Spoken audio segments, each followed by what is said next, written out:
Welcome, everyone, to our second Women in the Economy dialogue, how financial activism can help build a gender-equitable economy.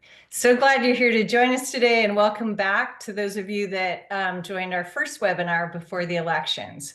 So just to remind you, these conversations with authors, journalists, and other thought leaders are really meant to create a space for us to imagine an economy that's designed for all of us, for women to strive, thrive, and reach their full potential. My guests today, and I'm so excited about this dialogue, are reframing the conversation about the untapped power of women, people of color, and younger people to reshape our economic systems by leveraging their own financial power. And just before we jump in, I just want to say we will leave time for Q&A. So please start putting your questions in the box at the bottom, and then my staff will be, our team will be gathering them. And we will be recording the webinar. So if you need to drop off or if you want to share it with friends afterwards, please do. So let me just put this discussion into context. Today, we're seeing a rapid rollback of public policies and private sector practices that have to date been helping women to increase their economic power and agency. So we know women are losing reproductive autonomy in states all over the country. DEI, diversity, equity, and inclusion leaders are being fired and programs dismantled in the private sector. And starting this week, it's starting to happen in the federal government. Environmental, social, and governance criteria, ESG, that are used by some investors to measure progress towards gender equity are facing political, legal, and regulatory challenges. And federal programs that disproportionately benefit working moms, TANF, SNAP, WIC, and others are all facing radical cuts in the new Congress and new administration. And these, as you know, are just the tip of the iceberg. More is coming. But in every crisis, there's a silver lining. And today, a sliver of silver is what many are calling the great wealth transfer. So as baby boomers, who are now the wealthiest generation, are starting to pass away, their wealth is being transferred to their spouses, who are mostly women, and then to millennials. So by 2030, in 5 years, women will control $34 trillion of US financial assets. That's up from 10 trillion just 5 years ago, a 350% increase. And more promising, research shows that 9 out of 10 women prioritize sustainable investing. That means investing in ways that support communities, families, and the planet. So I'm really excited to be in conversation with my guests today, who are authors and financial activists, who are galvanizing women, young people, and people of color to recognize that our financial resources aren't just about money, they're power, and we don't need to be wealthy to wield it. So let me welcome them to join me on screen. And now, as they come on, I'm just going to introduce them as they join me. Perfect. So Natalie Molino-Nino is the author of Leapfrog, the New Revolution for Women Entrepreneurs, and she's the co-founder and president of Known.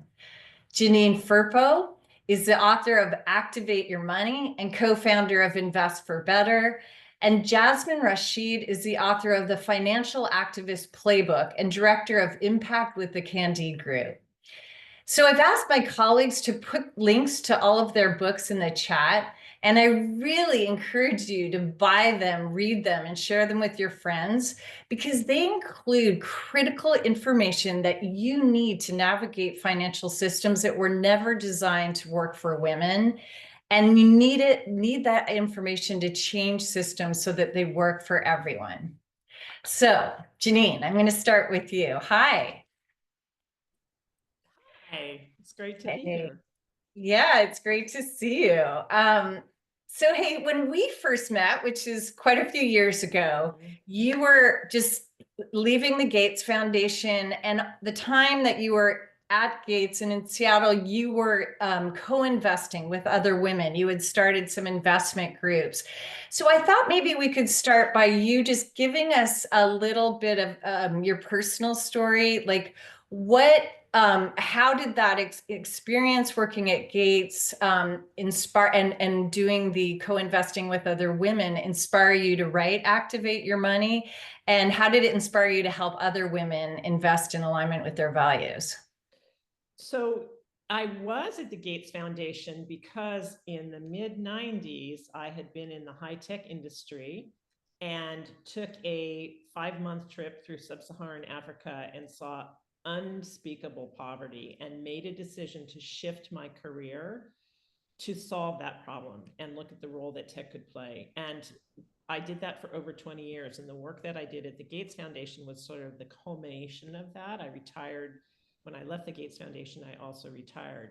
But because I was kind of a social entrepreneur before that was a thing, back in the late 1990s and early 2000s, I was involved in a lot of the conversations about what became known as impact investing. And I made a personal commitment 20 years ago to figure out, even though I was not a high net wealth individual or the kinds of people who are making those kinds of investments, I made huge changes in my career to do work that mattered, and my money was undermining me. So I made a personal commitment to move all of my assets, starting with my cash, in alignment with my values. And when I retired, my financial advisors hadn't gotten me where I wanted. So I took my money back and realized anyone can do this. And women want to, as you said, 9 out of 10. And then nobody was helping them. So I decided I'm going to help them. And I'm going to do that by starting with a book. So that's how the book came together, through a long time passion and set of goals and a realization that women really wanted this assistance. And one of the things I loved about your book is that you're actually donating the profits to support women working on gender equity. Is that I mean, what inspired you to do that? Well, when I started the book, the first chapter on cash, I wrote cash first. It took me like a month and a half to write. And I realized I will never be able to, by the time I finish this book, I have to start all over again, like the Golden Gate Bridge. And so I reached out to friends to help me. And I had over 40 women who are financial advisors, experienced angels, help me write first chapters of the book. Wow. And then I had an additional 100 plus who reviewed it. And I rewrote that book multiple times. And I realized this is not my book. It's all of our book. And I can't make a profit off of it. I just can't. And it's all about advancing this movement and advancing this goal that we all have. And so even though I work more than full time right now for Invest for Better, the nonprofit I co-founded, I don't take a salary. And even if somebody does pay me, I just donate it. I ask them to just donate it to Invest for Better instead. So it comes partly through privilege in that I've been an investor for, oh God, at this point, probably 40 years. So I've been investing a long time, and I'm at a point in my life where I have the privilege to do this. And so I would rather have the money go toward advancing our collective cause than adding Thank you. wealth. Yeah, really appreciate that. So Jasmine, I'm going to turn to you. And one of the many things I love about you and your book is the fact that you're drawing other young people of color, especially young women, into a conversation about money in a way that really helps them to see and leverage their financial power. So tell me a bit about what led you to be a financial activist, and how does your book build from your personal journey? For sure. It is so good to be here with y'all. My story honestly begins as like being a very precocious, very sensitive little mixed girl who found a lot of things about capitalism absurd before I had the language for it. And so I guess starting with my dad's lore is through a series of fortunate events. He made his way from Bangladesh to America, and he apparently watched the very bro-y movie Wall Street, that late 80s movie, the Greed is Good movie, right? And he was like, that's how you do the American dream, right? He essentially figured out how to play the game. He became a stockbroker. My mom did the thing where they bought a house on Long Island, and enter me into the picture. So I grew up in this really funny mix of mostly working and middle class Italian American and immigrants from all over, with this proximity to both extreme wealth and extreme poverty, on a like block by block basis that was very visibly racialized, and economically segregated. And I also knew from a young age, just by virtue of the people around me, that wealth and stability wasn't necessarily directly correlated to how hardworking someone was or how competent, their parents were, or whatever it may be. And so um, I felt a lot of frustration, just seeing a lot of contradictions. And I went to go study economics as a way to be like, if I can understand, these systems, I'll be able to do something about it.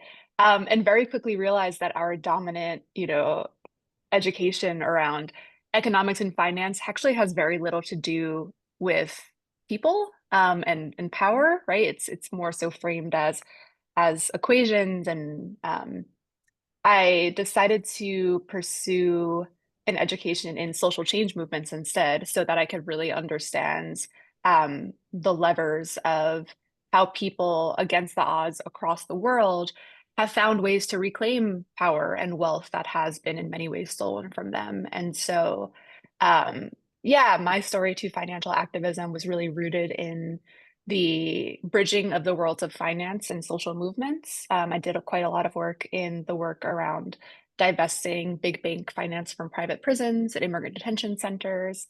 As you mentioned, I work at an impact investing firm. And so also on the side of how do we actively move money towards the types of social enterprises and funds by women and people of color that are building the next economy. And the book came out of a desire to, again, bridge these different cultures and worlds that I have had the privilege to be exposed to. I know for me, so I am 28 years old, about to be 29. I'm the what's called a zillennial, the generation between Gen Z and millennial. And what I know to be true about so many other folks like me, especially women and gender nonconforming folks, is that we often feel like there's an impossible um, game that is rigged between building wealth for ourselves, for our family, building generational wealth, and not wanting to contribute to a system that, like you said, was not built for us, that was not designed for us, that continues to extract from our communities. And so the idea of the financial activist playbook came out of being able to navigate those contradictions out loud together and actually thinking about how we fundamentally build a system that works for us today. And I have to just give you a shout out because you write it in a way that is so fun to read. I can hear your voice in it when I'm reading it, and you've embedded so many opportunities for people to engage with one another, with you. And so I really appreciate that, because I feel like you're moving us into a different realm of reading, and that's kind of how we all learn. So yeah, so thank you. And Natalie, I'm so excited to have you joining us too. You have such an incredible career as a successful tech entrepreneur, as an author, an educator, and now you're leading a financial investment platform that is really equity forward, that is really empowering women, people of color, everyone we're talking about, and communities to build a more just and equitable economy. So thank you for all of that. But it's not obvious how you got to where you are today. So maybe you could walk us through it. It's not obvious because I came kicking and screaming. I don't know that I ever imagined that I would be touching any aspect of finance. Anybody who knows me from my past life knows that as a founder, my least favorite employees were the finance people. And I'm sure the feeling was mutual. I'm sure I was not their favorite person either. I'm a builder by design. And I got really lucky. I'm a child of immigrants. So much of what Jasmine said resonated. I'm so glad that Jasmine's even in our ecosystem. I think that for a lot of us, I'm a Gen X, that generation that loves to be forgotten because we'd rather not be probably the focus of the conversation. even with the company now at Known, we talk about it to our team that, we are not the race car, we're the pit crew. Our job is to get people across the finish line and ideally winning, right?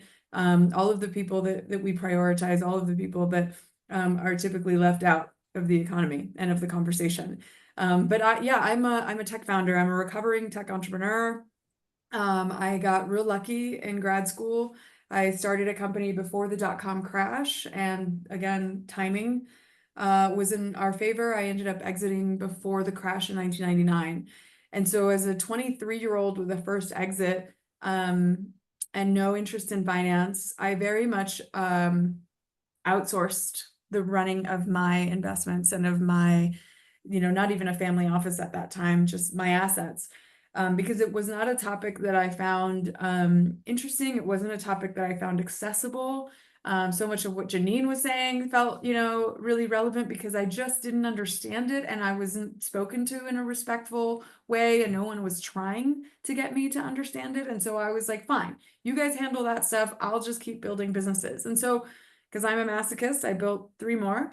And I had a whole 15-year career in tech that ultimately I retired from in about 2011, 2012. Still very much not having ownership over my own financials, still very much being intimidated by the whole subject. And also being discouraged, because when I would ask questions and when I would say, well, why are we invested in this? Or, I would read about something terrible, and I would say, are we shareholders in this thing? And I was constantly encouraged to kind of stick to my lane and do what I do and let them manage the financials, very much discouraged from participating or even asking questions. And it got to the point where it got really frustrating. And as I ventured into the world of education, I co-founded the Center for Women Entrepreneurs at Columbia University inside of Barnard, the women's college. Now I decided I was going to pay it forward, and I was going to work with women entrepreneurs. I was going to hopefully help the next generation have an easier time of it than I had. Of that, from that came my book, Leapfrog, at the same exact time that Erin Velarde was creating Boat Run Lead. The Athena Center at Barnard was just like this insane, and continues to be this wonderful place where things are born. And we were working with our mentor, both Erin Velarde and my mutual mentor, Kitty Colbert, who is the attorney who saved Roe v. Wade in the Supreme Court in 1992 and argued the Casey case. So we're surrounded by legends who have changed the world. And I'm sitting here thinking, well, what do I do for women entrepreneurs? I partnered with what was then the Obama administration. And then when they left their program, which was called the United States of Women, and I built curriculum for them. And Michelle Obama really wanted that curriculum to be everywhere, not just in DC, not just in LA. And so she took the show on the road, and we were in places like Atlanta and Albuquerque and Baltimore. And now my curriculum had been through, it's been exposed to thousands of women around the country. And this is essentially the answer to your question.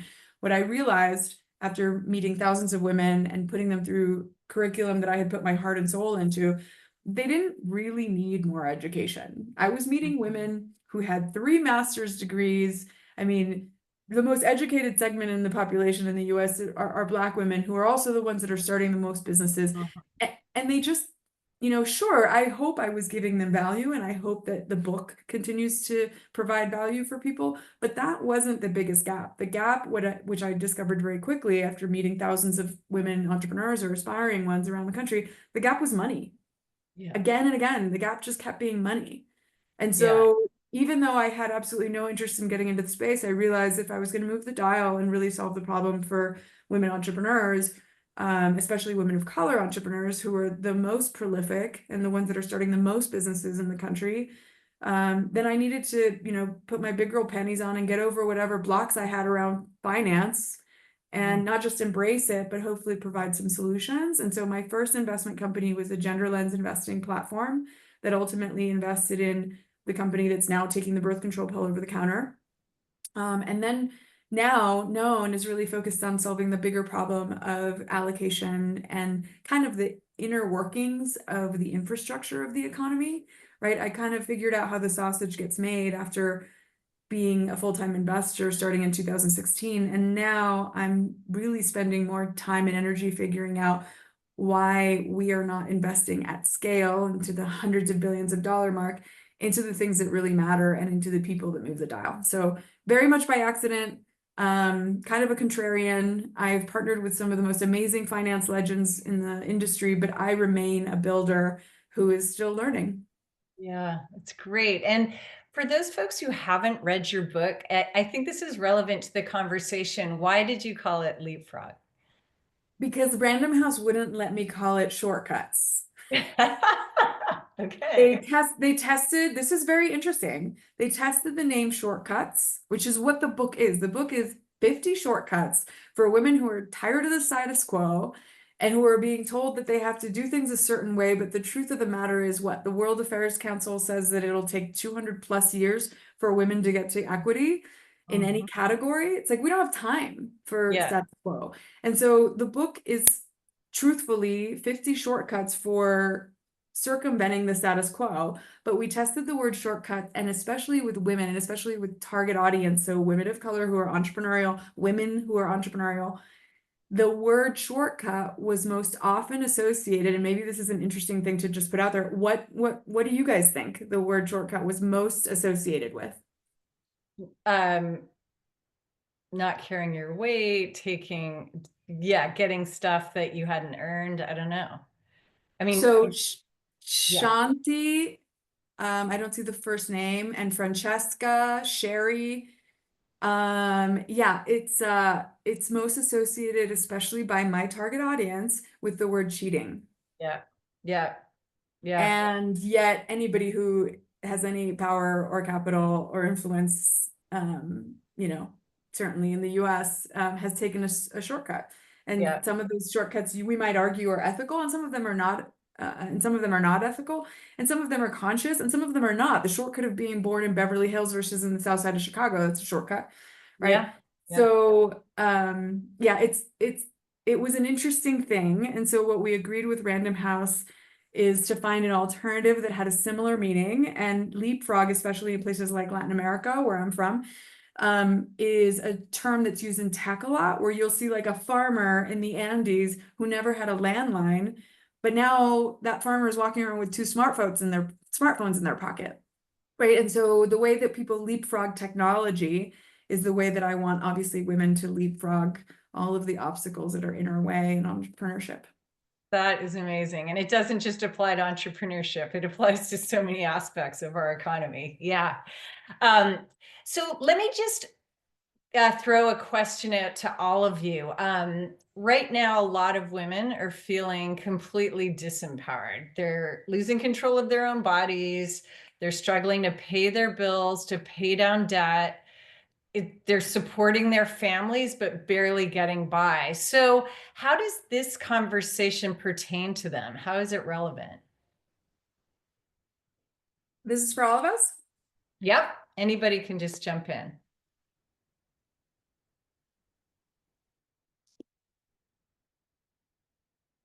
Jasmine, I'm going to turn to you because Janine, go ahead.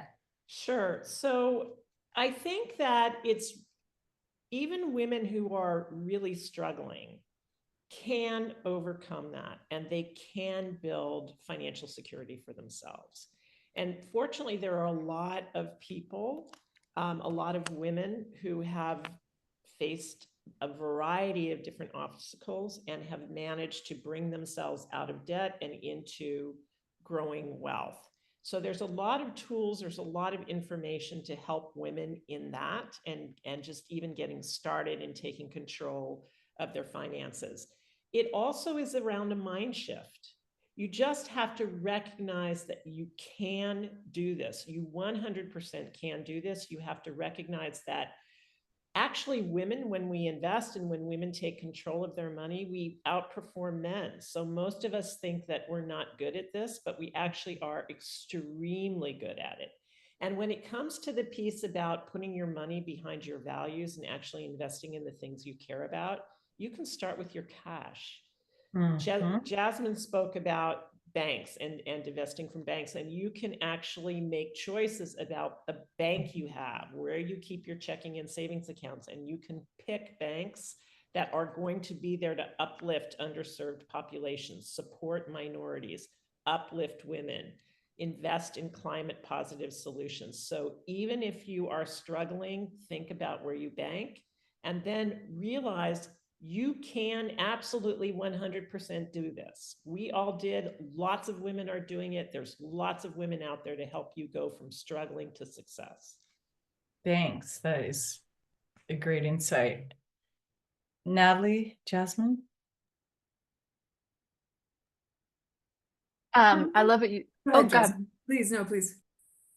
I was gonna say, I love what you said, Janine, about mindset shift. I think so much of this work is also mindset shift and culture shift. Like, how do we fundamentally rethink what it is we're talking about? I still, when I hear the word finance, I like assume it's not for me, even as someone who has written a book with that in the title.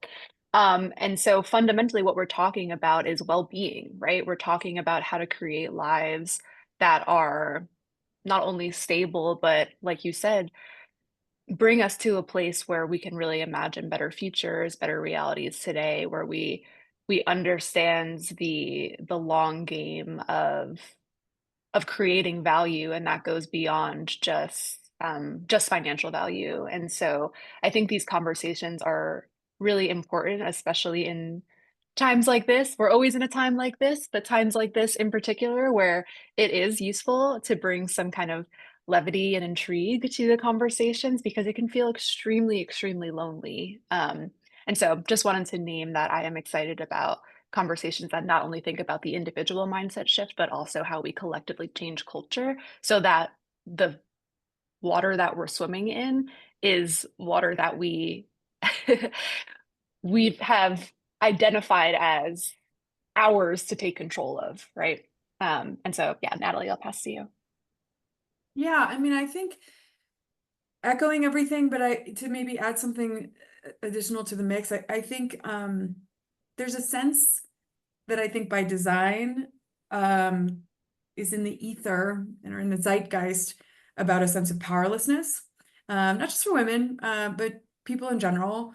I'm not in finance. I don't have any, influence over how the big banks make decisions. Maybe I can move my limited funds, but what difference is that going to make? Like, there's so many reasons out there to think that you're powerless, and yet so many of us went to college. And so few of us realized the amount of influence that we could have over where our alma mater puts their endowment, and so few of us realize that nonprofit that we love, that we donate to, that perhaps we sit on the board of, has an investment committee and an endowment. And in some cases, a very large endowment. Some of the biggest endowments in the world are, under the control of a nonprofit of some kind.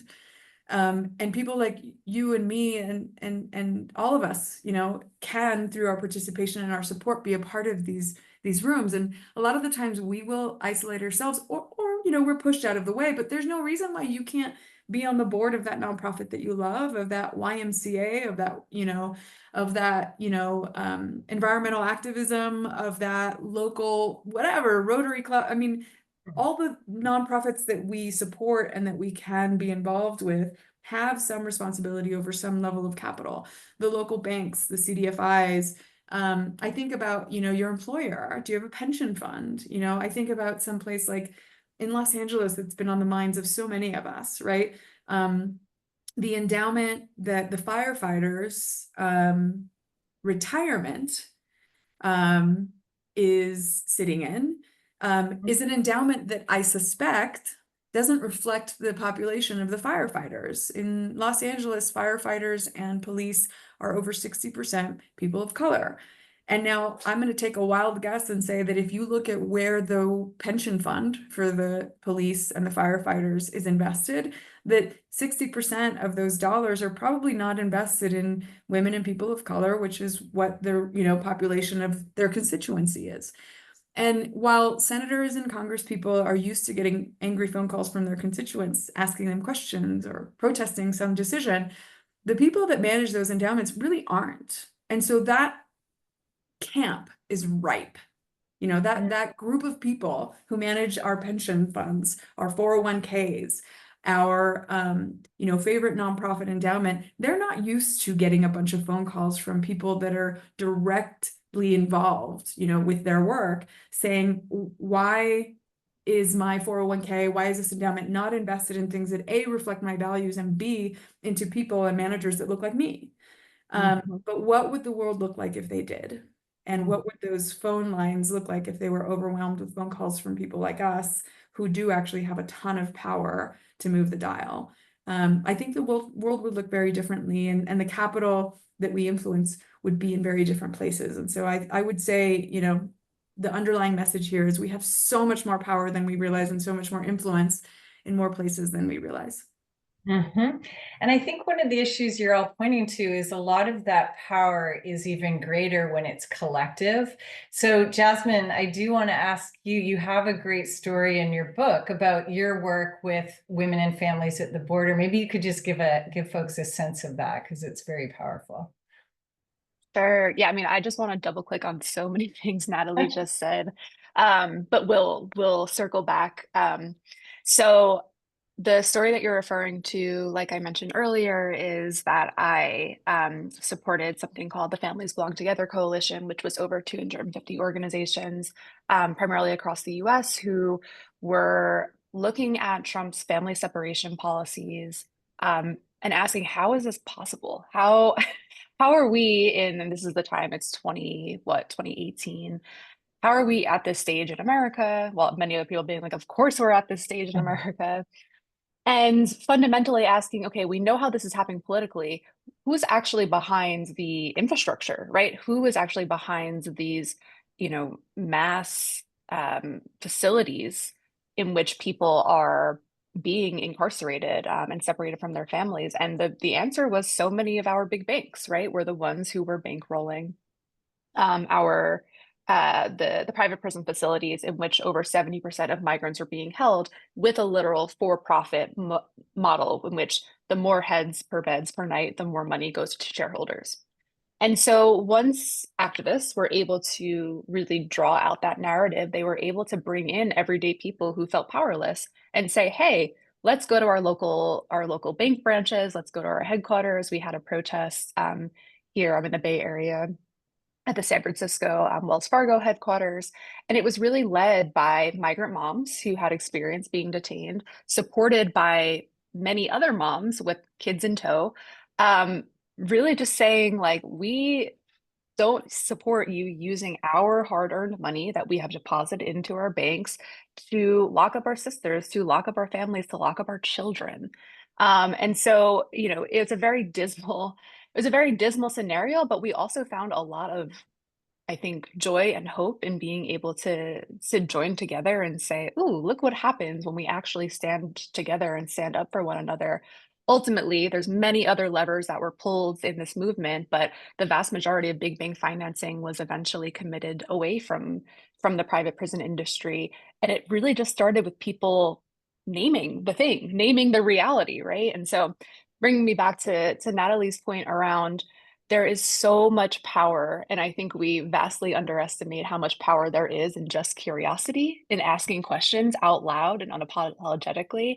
The late great Alice Walker said that the most common way people give up their power is by thinking they don't have any. And so I'm always encouraging folks to just be curious about why things are the way they are. Be curious about where your power may lie, because we see so often that, let's take the example of a organization, a for-profit organization, where they're implementing more options in their retirement funds for ESG screens. How does that happen? Typically, it's because an employee or two goes to HR and says, "Hey, I want my investments to be more aligned with ESG," and then someone in HR says, let's look into that, right? Like, there isn't this like one magic thing that's like, this is how you make change. Often it just starts with that curiosity and with posing those questions. And so if I could ask everyone who's joining us today, is just to lean into that curiosity and just don't feel ashamed to ask questions about our finance, because the reality is that, like, a lot of people just are on autopilot and we just aren't asking those questions. Yeah, great point. Those are such good stories. So I want to just switch this for a second to this bigger topic. It's hard to see it happening, but there is in fact this great wealth transfer underway. But the issue I see is, for a lot of the folks inheriting wealth, they're disconnected from a lot of people that are on the ground doing the hard work, organizing, advocating, pushing for public policy. And let's face it, most of them are probably white women who are not directly connected to, what's really happening in low-income communities of color. But as we know from the data, they're more likely to support a lot of the solutions that folks are moving that really do build a more gender and racially equitable economy. So how do we connect folks? How do we bridge? How do we connect women who are inheriting wealth and millennials, which you really point out in your book, Jasmine? How do we bridge those disconnects?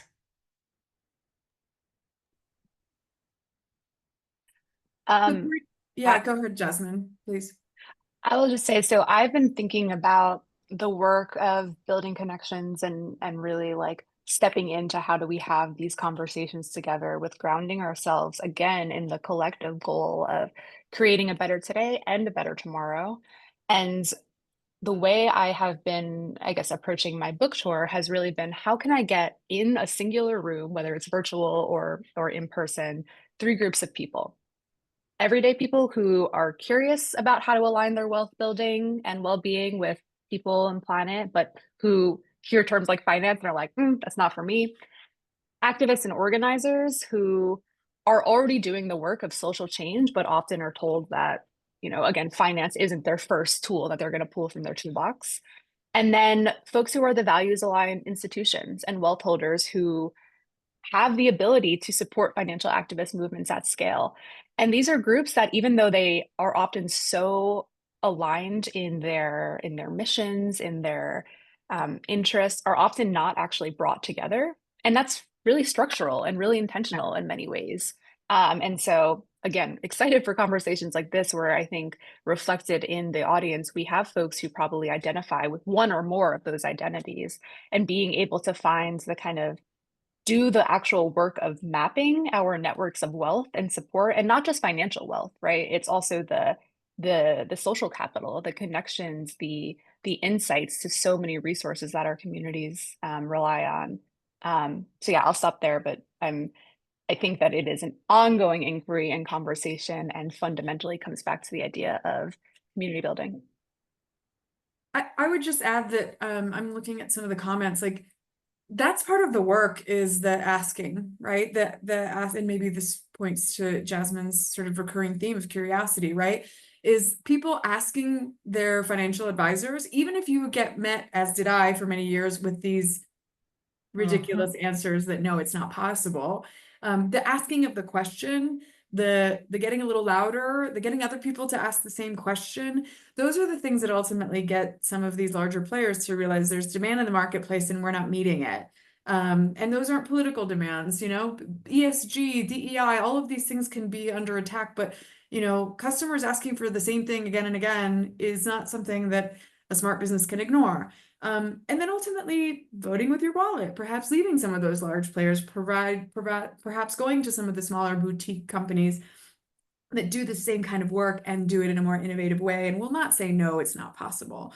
But for those of us that are in the field, and maybe anybody who's out there looking for solutions, there are really interesting things coming together. We are announcing, hopefully in the next month or so, that we've acquired an AI quant firm that has built science that allows us to be really smart about how we build portfolios, specifically public equities, so stocks, public equity portfolios for our clients. It means that if somebody takes issue with how Meta has been behaving recently and decide that they want to divest from Meta from their portfolio, again, I think some of the comments here kind of reflected this, that you'll get pushback from some of your advisors saying, okay, you might be taking issue with Meta as a company, but if we remove them from your portfolio, it's going to hurt the performance. Well, we are investing in science, AI, that allows us to say, okay, you're going to take that stand. We're going to remove that from your portfolio. Let's find a proxy that allows us to replace that in your portfolio and allow for the performance not to suffer, right? Like at the end of the day, this is our job for those of us in the industry, right? There's a firm, and Jasmine, you might remind me the name because it's escaping me right now. You all introduced me to this firm, I believe, and I think Morgan Simon even wrote like a piece in Forbes about them, but it's a technology that is allowing voting your proxy to be automated. You know, when you are invested in these various different stocks, of course, you would love to be an activist. And when something is being voted on, being able to, you know, have your voice heard. But those emails are tedious, they're long, most people don't even read them. And so what they've done is they've built a technology to have you be able to vote according to your values. You fill out a survey, you say what you believe in, and from there on, they're voting your proxy for you. They've automated that process. And to make it even easier, they've made partnerships, like they've got a partnership with the Sierra Club that basically says, if I think that my values are aligned with the Sierra Club, and the Sierra Club and I have a bunch of similar stocks that we own in their endowment and in my retirement fund, perhaps, then I'm just going to say, look, what Sierra Club votes on, I'll go with them. I'll back them. So if they vote for or against something, then I will just tag along and add my vote to theirs, which does a couple of things. It allows you to vote your proxy and vote according to your values, but it also allows someone like Sierra Club to have so much more power in that conversation, because now their vote isn't just the, you know, million shares that they happen to have in company XYZ, but it's their vote plus your vote and anybody else who kind of tagged along. So it really creates a kind of collective growth in the power of financial activism, right? And voting your proxy. So I'm nerding out with like these couple of examples simply to say, we are collectively, many of us, trying to find these nerdy solutions to automate and scale your voice. And if your folks that you're working with aren't occupying their spare time and losing sleep over building these kinds of systems to make it easier for you to be heard, then go somewhere else. Yeah, I love that. Thank you. And if you could just type all of you, if you could type resources into the chat, that would be really great. So Heather, Janine, I'd love to take a step back for a second because of some of the things that I've heard. So about collective power, about, you know, speaking to your fund advisors, etc. I just want to remind, and feeling alone, I just want to remind people where we are today. So where we are today is that literally hundreds of millions of people are investing this way. The reason that we have pushback and getting your voice heard is even more important now than it was before, because the Trump administration is going to roll back and tell fiduciaries that they cannot invest our money this way. They're going to try to stop pension funds. They're going to stop financial advisors who manage our retirement funds, that the only thing they can go after is financial return, and that anything that smells of ESG is off the books. They are going to try to stop shareholder advocacy. They are going to try to take away our rights to vote proxies, as Natalie was just saying. So there's a lot that's coming down to minimize our impact. The reason that that stuff is happening is because this kind of investing has been so successful. There is a lot of money that has been invested this way. There has been a lot of change that has been created as a result of shareholder activism. That's why we have an anti-movement. Right? It's not even a movement. It's a small group of money and big pots, a small group of people and big pots of money that have, as Andy Behar calls it, he says a campaign, right? But what created this time is a true movement that started back in the mid 1700s in this country, when Quakers told their members, you cannot make money from the slave trade.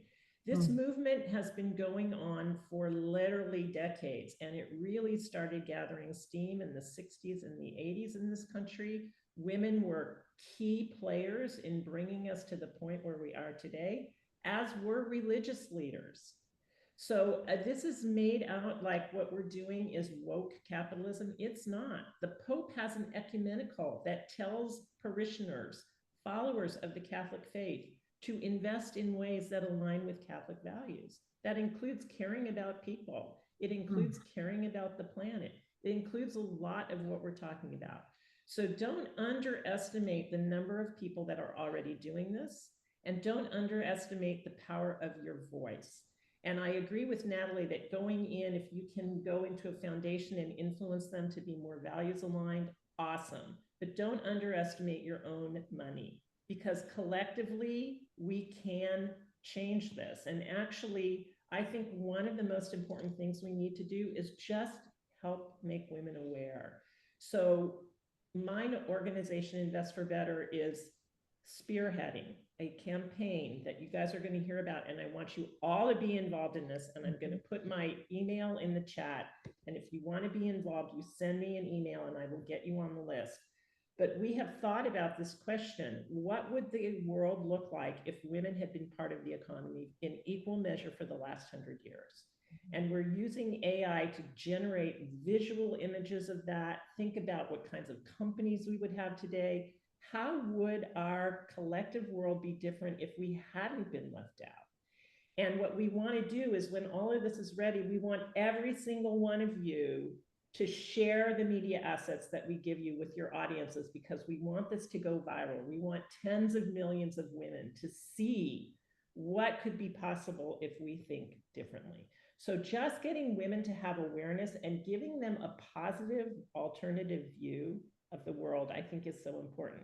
Like, if we had been supporting female entrepreneurs all this time, would breast cancer still be an issue? Would we still be fighting for equal wages? Would we still be fighting for how we can take care of our kids and have a job too? Would we be fighting about any of the elements of the care economy? Would menopause be a thing that we don't even talk about? I mean, would any of the way that we are dealt with in the world be the same if women had been part of the economy for the last 100 years? I would say no. It would be a whole different world. And I think that vision can help women get behind recognizing the power and the potential of their money. So I'm going to put my email in the chat, and if you want to be part of this campaign, email me with your email address. Name and email address, that's all I need. As you can see, the chat box is already blowing up. So there's a lot of support for that campaign, and I'm so excited and so on board. I'm going to turn to the Q&A now, and then I'll come back to you all for one last question. But okay, I got a bunch of questions in the registration, and I can see this coming up again now. Questions about women's investment knowledge. So we all know, I'll just, from our interviews, when I was with Women in the Economy, we interviewed deep dive 150 women, consistent theme, especially for women from immigrant families, especially for women coming up in families that didn't have resources.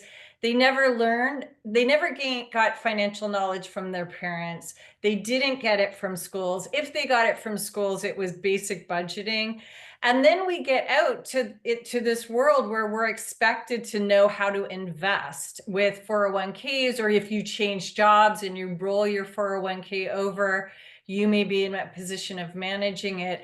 So how do we bring more investment knowledge to women so they really can be empowered to not only be activists, but know the basics of how to manage their money? And wide open. I'll start because I suspect that Janine and Jasmine have some amazing things to say. I'll just maybe start very quickly with maybe a paradigm shift. And then hopefully we can get into some more specifics. But as someone who works with families and people, high net wealth people who are known for being savvy and who maybe do have multiple generations of this knowledge that Heather, you sort of described, that say an immigrant family won't have and won't pass on. So as someone who works with people who do have all of the things that you just described that so many of us lack, let me let you in on a little secret. They're not smart about money. And they don't know a damn thing, many of them, about balancing a checkbook or about shareholder activism or about impact investing. And so I guess what I want to lay the groundwork for here is that the wealthy and the people that are known for being savvy are sometimes just as clueless as you are and don't have any special knowledge or access. What they have, and what I think I would love for all of us to have, is they have the knowledge that you partner with people who are experts and you work in community with people who bring what you lack to the table. And then together you tackle some of these challenges and you go in, right? But if they have one edge or advantage, it's the embedded knowledge that you do not do this alone and you do not wake up simply knowing these things. And I promise you, because I work with some of the most, savvy people in the space, they don't do it because they know it. They do it because they know that they have to partner with other people to do it. And so I would just open with that. Totally And they agree. get tax deduction for their financial advisor. Let's just say. Go I ahead. I just want to add, I totally agree. And I believe so much in this power of us working together that the last chapter of my book talks about how to start your own investment club and how to actually, you could use that book as a tool to run your own investment club. I have a website called activateyourmoney.net that every chapter ends with a take action section. And on that website, you can download spreadsheets, templates, go to videos, tutorials, all kinds of things to actually take action. It's also what we do at Invest for Better. So at Invest for Better, we put women into small groups of 8 to 20 women, and we teach them these principles. Over a 3-month period, we're gearing up for another cohort, which will launch, I believe, in March, of women who are learning together these kinds of things. And it's like $125 to take the course. It's very inexpensive.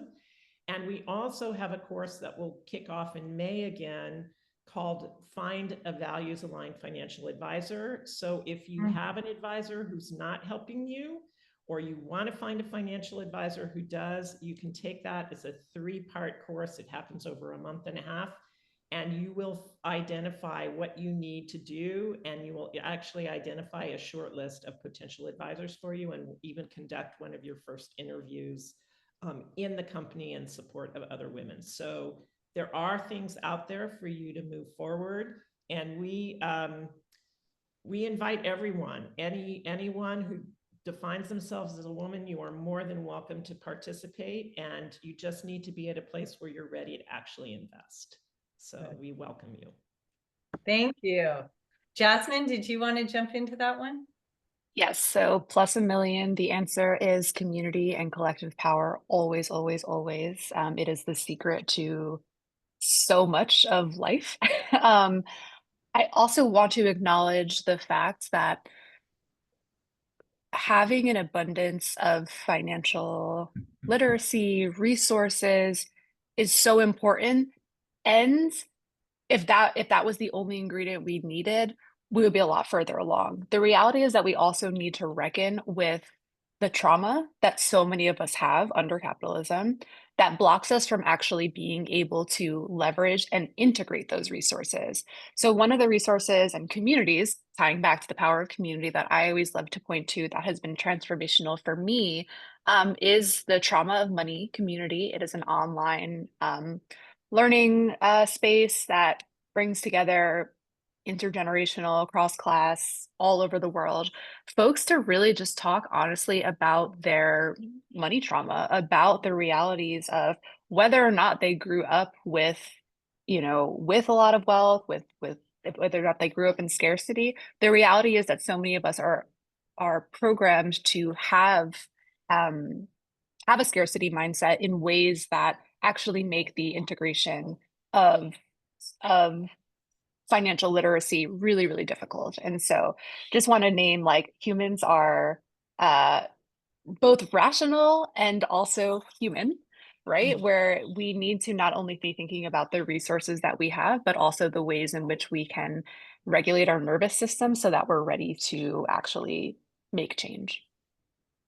Great. That is so helpful. This is an interesting question that I think is really meant for all of us, but I'm going to ask it of the three of you.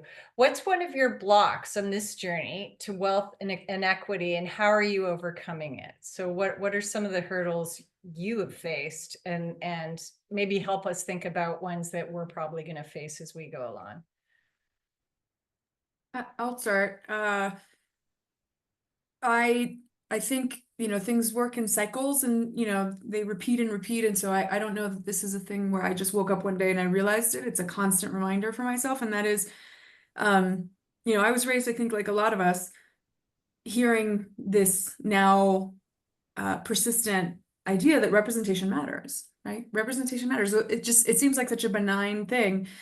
And I think it does. So I'm not knocking representation, but I am saying this.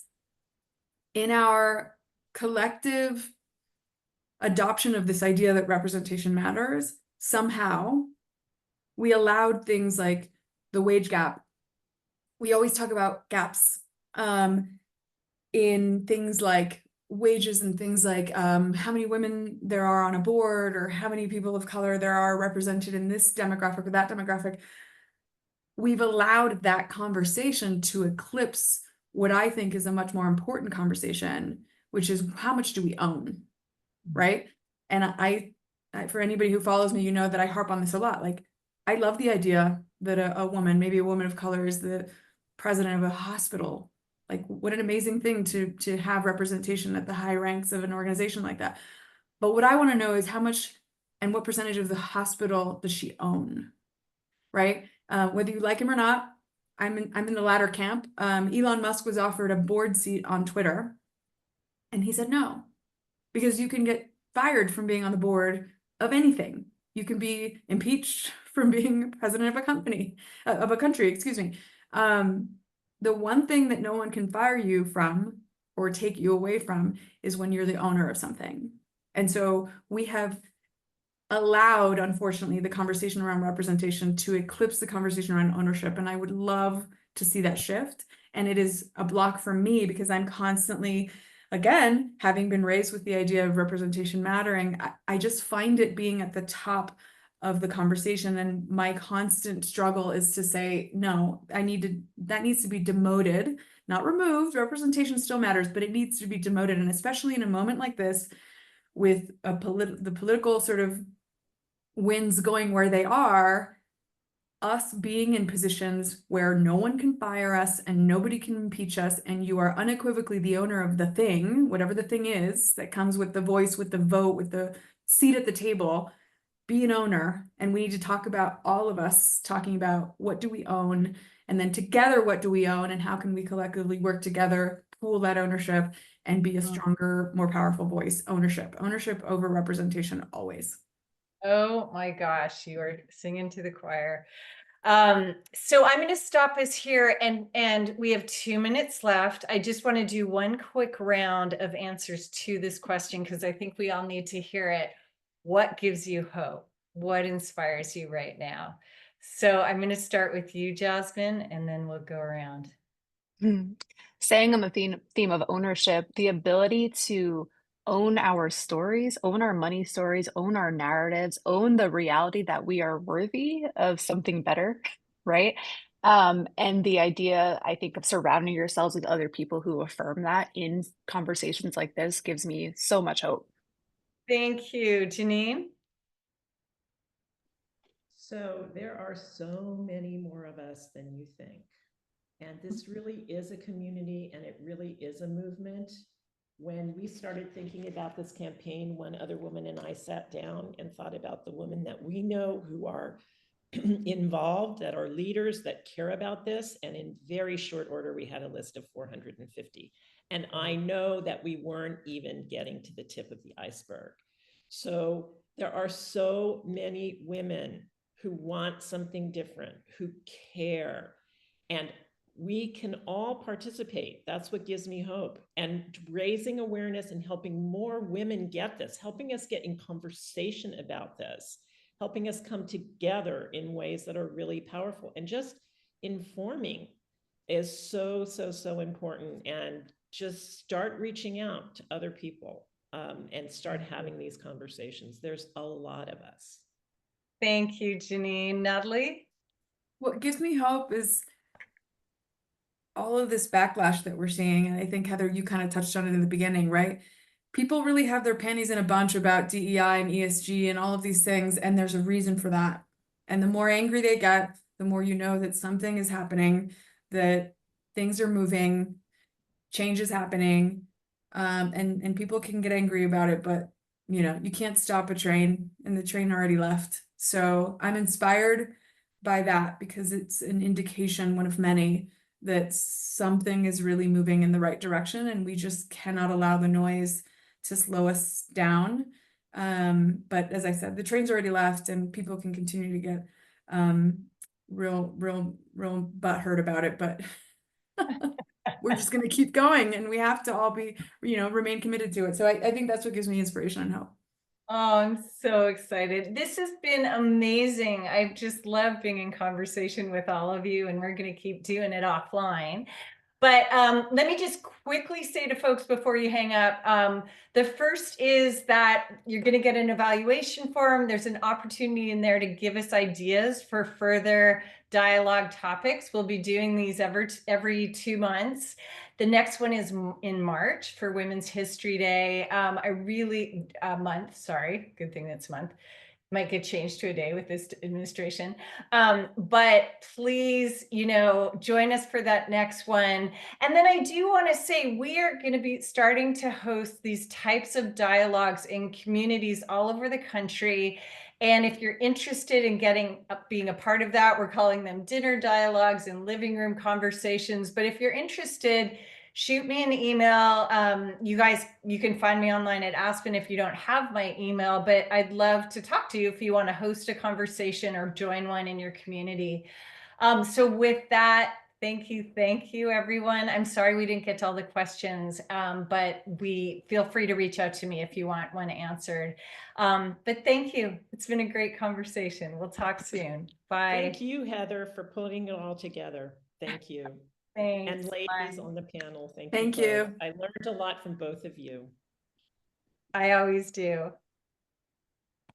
Thanks so much, Heather. Thanks, Jasmine. Thanks, Janine. Thank you. Bye.